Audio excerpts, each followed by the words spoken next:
हाय guys, अस्सलाम वालेकुम। This is Zain Aban once again. और आज मैं क्या कर रहा हूँ, आज मैं आपसे बात कर रहा हूँ मेरी हेल्दी लाइफस्टाइल के बारे में, जो कि मैंने रिसेंटली चेंज किया है। इतने लोगों ने ताने मारे ना कि मैंने कहा यार अपना कुछ कर ही लूँ हेल्दी।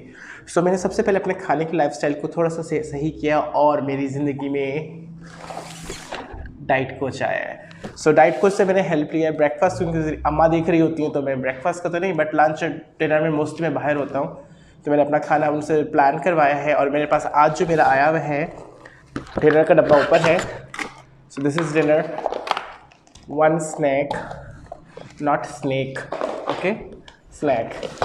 और ये है मेरा lunch. So that's haleem, that's my snack.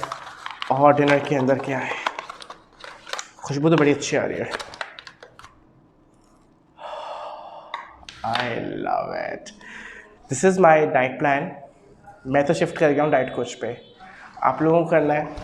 यहाँ पे टैग कर रहा हूँ, इनको ज़रूर चेक कीजिएगा। बाय।